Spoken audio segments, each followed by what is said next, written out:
Hello, welcome to episode 10 now of the Hard Comms. For us, I'm still alive, haven't done too much risky stuff, but the risky stuff starts this episode, I hope. So as you can see, my money has gone up. I will show you how it did that. The footage did corrupt, unfortunately, and then we'll get on with other money-making methods. So for the first method that I used, it was the ham storing method, which is something you could do with absolutely zero GP and very low requirements, which when I'm editing, I will pop them on screen. So all you have to do is picklock the hideout trapdoor, and then if you look what I've clicked, there's I guess like a hidden trapdoor, and you just have to picklock that too, and then go in. Now the way that this is laid out is actually worked out very well for me because the room has already been set up. So what I mean by this is the guards aren't facing the doors. Sorry, some of the guards are facing the doors, but that's fine. But the guards aren't walking up and down. So all you need to do is pickpocket the guard. It's fairly simple as that, and you'll get some keys. Now I would highly recommend using the rogue outfit. You get double the loot, therefore double the keys, therefore twice as fast. Right, I'm hoping this is the last one. There you go. Okay, so you can see a full inventory of keys, and there are now 4 chests highlighted on my screen. This is just through the help of the Rune-like client. Anyway, so there's 4 doors around the edge, and this one luckily has a little hole. So all you want to do is click on the chest and you unlock the chest. You would use your key will crumble, you'll either get coins or jewellery. So I'm just going to go through all of these keys now for this chest, and then we'll jump on to the next chest and the next chest and then the next chest. I will just show you it on the sheer fact of this room isn't set up properly, and some of the guards are looking at the doors, so I'll just show you what to do if that is the case. Okay, so that room is now done, and let's move on to the next room. So this guard is looking at the door. So what we want to do is pickpocket him and fail. And if you don't fail, keep pickpocketing him until you do.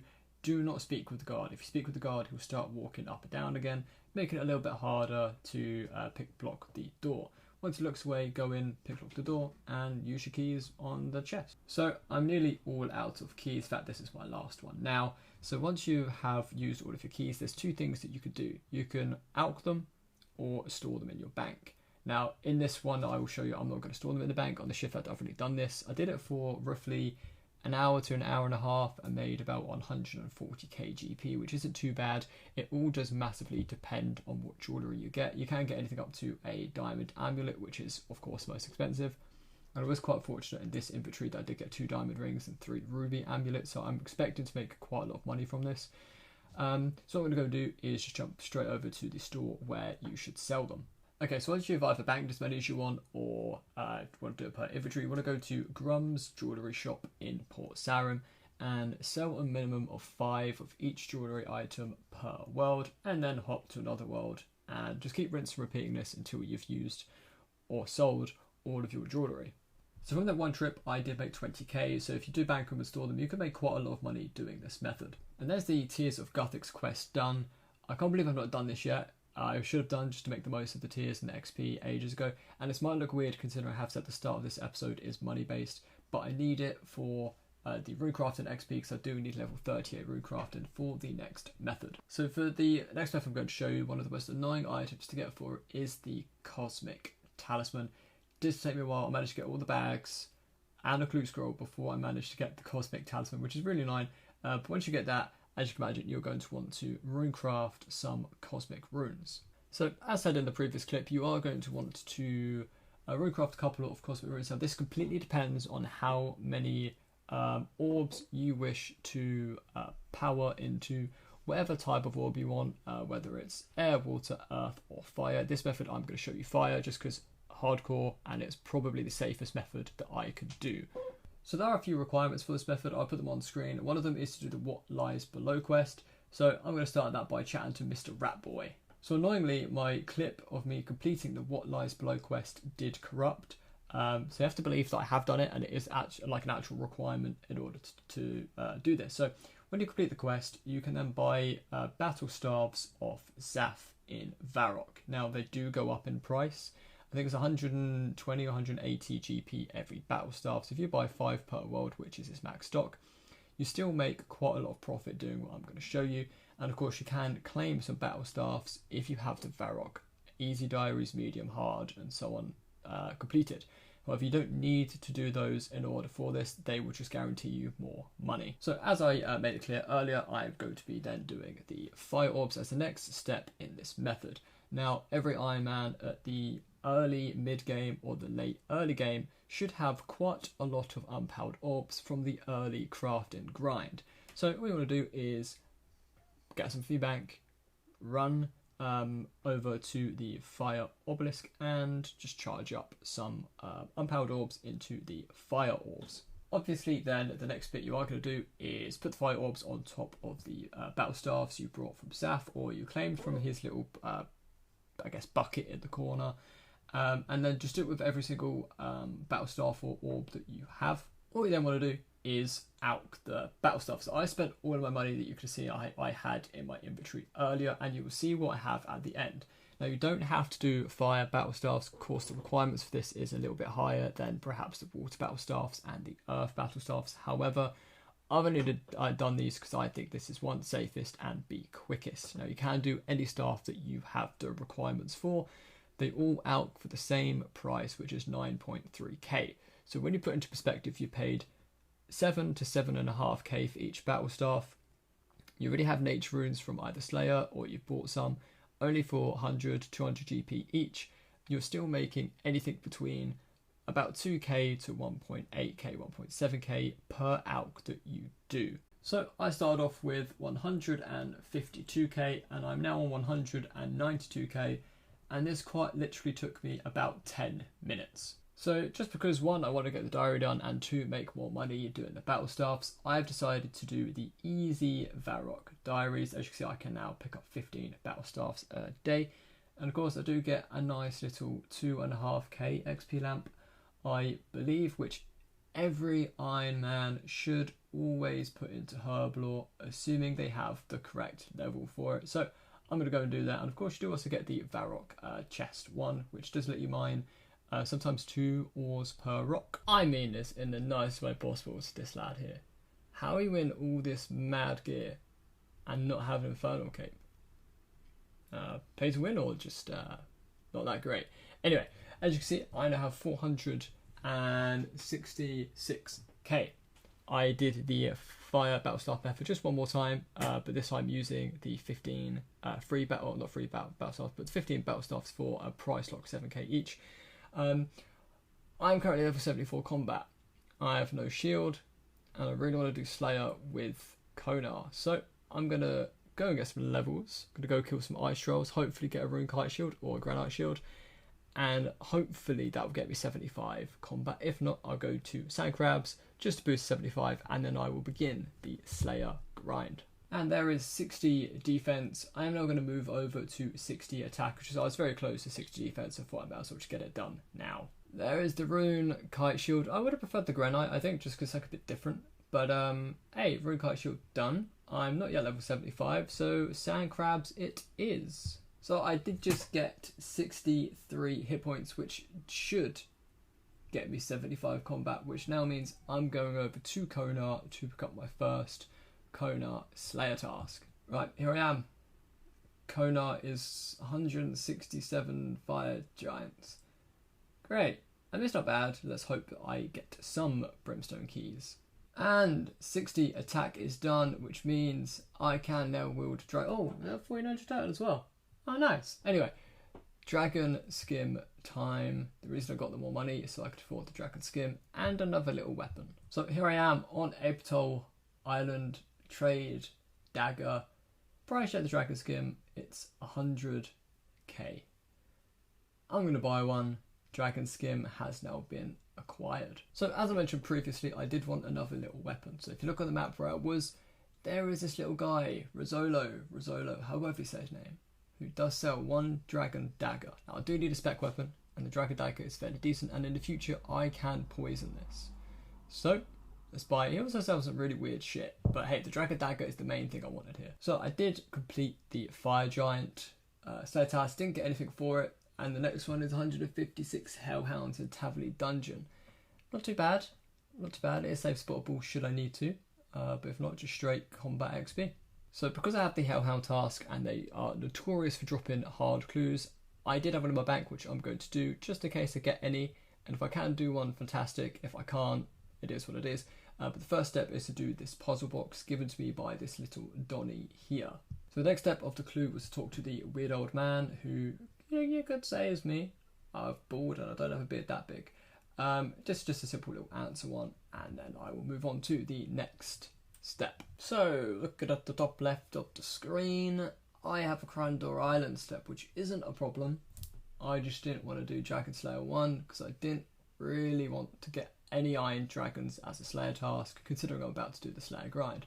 Only good thing about this is I could get some limbs, and it is for a clue step. So, Dick here and Saradomin Wizard Dude. I decided to start with the Protect from Mage and just tank his hits with the anti-poison. And I don't know why I did that. I didn't click off the rock, but I'll just stand here. It's hopefully kill it with the DD Dragon Dagger. I was going to say the DDS since I'm so used to it, but the Dragon Dagger. And I will see what the next step is if this isn't the casket. So, Wizard dead, and this is the casket. So I won't open it now, just because infantry spots, and I'm not going to waste food because I'm going to need it potentially for the fight, because I'm going to have no prayer. Okay, Dragon Elvarg dead. At least when he dies, or she dies, the body doesn't look as shit as the Ice Troll King thing in the Phronic Isle quest, or whatever one it's called. But there's head done, quest over with. I'm now going to open up the hard clue. Okay, so the black DR body and chaps, perfect. That's basically the black done. Rueful helms, alright, and lobster I don't really care too much for, but at least one alcohol and the complete black dehyde set. Alright, so speak with Oziach, and I didn't realise how fat he was. A belly for a character. Anyway, quest done. So strength and defense SP, 2 quest points, and access to the rune plate body as well as also the green dehyde body, but I don't need that now. It might have been a clue step, I'm not too sure. I don't need to buy one because I already have one, mate. Oh, strength level, nice, 62 strength, and I can now put on the, look how much of a champion I look right now. I do really need the fighter torso, don't I? Alright, so me and all my champion gear did get another clue scroll. And this clue scroll does require me to go to Zalandra. The annoying thing about this is I do need to do 2 quests, Underground Pass and Regicide. Now I do want to try and do all of the hard clues that I can do, so I am going to go do these quests. I'm going to have to get them done at some point. So whilst I have a reason to do them, I may as well. So the only reason I'm recording this bit is for the sheer fact of I'm going to need to do this so many times in the future, so if I record it I know the pathway. So luckily there. Straight again? We'll go straight again. A third time lucky. Oh, fuck this, I'm just gonna go click at the end. If it's a straight line, that's mad. Oh, it is. Oh, that's perfect. Okay, that's perfect. So this is something that I didn't know, and I always failed that bit, so I'm very grateful I found out about this. You don't have to do that little agility bit, you could just pick lock these 2 gates if you have 50 feeding and just go straight through it and not fall off however many bloody times. So if you didn't know that, now you do, because I didn't. I am not lying when I say this. I did not fall a single time throughout this whole quest at 69 agility. I don't know how lucky that is, but I've done it with higher agility levels and lower agility levels and fell off several bloody times. Anyway, I don't mind if I get hit there. I was a bit confused why I froze for a little bit, but it is what it is. Drop the old doll down the well, and I should be getting a cheeky little Ivan staff. I do. Alright, so speak with the king, and I believe there's quite a long dialogue to go through here. But then that is the quest done. Underground Pass done. Some agility XP, attack XP. I can use Ivar's Blast, which is pretty good for certain things in the future. As well with the tome, it's kind of unlimited uses because it does count as a fire rune. Anyway, I'm going to wait until I can do the Regicide quest. So back here, same place as last recording to hand in the next quest, which is the Regicide. I did have to wait a little bit for him to, I think it took like 5 minutes, but there's system restart in between now, so it felt like ages since I could actually do Regicide. But it is now done. I hate Regicide more than Underground Pass, but it is done. And for the agility XP, it's alone, it's worth it, but I hate that quest with a passion. Okay, so I've made some progress now with the hard clue. I did a Zalandra step, and the step I had before was a wildy step by the black chin-in spot. I did say I'm going to take some more risk, so I did then go and do that. But now what I need to do is unlock a music track, which is Little Cave of Horrors, which is unlocked in the Cave Horror cave. So what I need to do for that is a couple of quests and 50 smithing. So Circle Flesh Eaters, Rum Deal, and Cabin Fever, and 50 smithing. And there is 50 smithing. I did do most of it at Blast Furnace with gold, but I was about 2k off, so I just finished it with some silver ore that I had in the bank. So once I speak with Grish, there is the Zoga Flesh Eaters quest done. 2k range, 2k flesh, and 2k herblore, and I can now make the weird balm things. And there's 52 range, which is always quite nice. I can also trade for the cooked trompies, which is huge for the wild pies when boosting for Slayer, but I'll collect them myself just for the achievement diaries. I've always found this part of the quest quite amusing with how insane that barrel gets. The brewing control thing gets taken over. Like, it's nutty. Someone's having a fucking rave in there. Alright, and that should be Rum Deal done. 7k prayer, 7k fishing, 7k farming, and the Holy Wrench, which is always nice once I have higher prayer. I'm now going to move on to Cabin Fever. Oh, a prayer level. Well, no prayer. Nice. Cabin Fever time. So I tried to do Cabin Fever, but I realised I haven't actually done the Pirate's Treasure quest. So I need to go do that first, which is kind of embarrassing. I thought I would have done that by now. So I've just destroyed that poor innocent farmer dude. And if I dig here, there it is. That took a while to pop up, but there is the quest done, Pirate's Treasure done, and the opening an emerald and a ring. I can now finally do Cabin Fever. So I've just sat here and been slewed by fucking Bill Teach for the last 2 minutes of this fucking cutscene. And now he decides to be all nice to me, like, oh, you'd be a great pirate if you stopped doing this, that, and the other. If you didn't know, if you do finish the quest and speak to him, you do get 10k coins, so I'll be doing that after. But there is 7k Smith and 7k Crafting, and another 7k in Agility. Book of Piracy, which I need to read in order to speak to people around here. Otherwise, you can't understand what they're saying, so you do have to read that book. So worth doing it whilst you're here, just finish the quest. And like I said, if you speak to Bill Teach, he will give you your half of the gold and get a nice little 10k coins. So now I'm here, I can play the music track for the Lass in the Park. I want it just to come on. Yeah, the Little Cave of Horrors, it just pops up. There we have it. How many more steps do I... Okay, what's the next one? The next one is... Okay, easy. Nice and quick Indian nil. No requirements for that one, thank God. Luckily, that was the casket, so let's open... Oh my God. I've never, ever in many years of doing this, ever got a gilded item, let alone full helm, let alone on a hardcore, let alone second hard clue. That's in... Wow. So since I've entered the wheel about 4 or 5 times, just to do clue steps, I'm going to try and do it for an elite clue. Why not? It's the one by the Fountain of Rune. I don't know if it's in multi, but I'm going to go and do it because I've said I need to start taking risks. The account has been kind of boring, so let's do some wieldy steps. And if I get destroyed, I get destroyed. So slight update on the elite clue. I did survive. I didn't die, but I do need to get a Dragonstone amulet. And I did contemplate what to do with this, but I am going to do this. Continue to get Slayer to 58 because I do want a 58 Slayer. But to do that, I'm going to use magic for every single task until I get to 74, so I can +3 boost for the Super Glass Make spell. And then I'm going to do crafting until 75, and then do the quests required for me so I can get the Spicy Stews, and then +5 boost crafting to 80 to make some Dragonstone amulets and some glories. Alright, so that was the Hellhound task done. I did mage the whole thing like I said I would, and the next task is 175 giants in the Waterfall dungeon, which again is nice. I can fire strike it and save bullets, that's not a problem. And time to do the 3 brimstone keys I got. So 1 rune plate legs, not that great. 188 gold ore, that's not bad, and 2 rune full helms. I guess it's alcohols, which is better than nothing. Could have been so much better, could have been so much worse. I would take that and move on to the next Slayer task. So that's going to be a wrap for episode 10 of the My Hardcore series.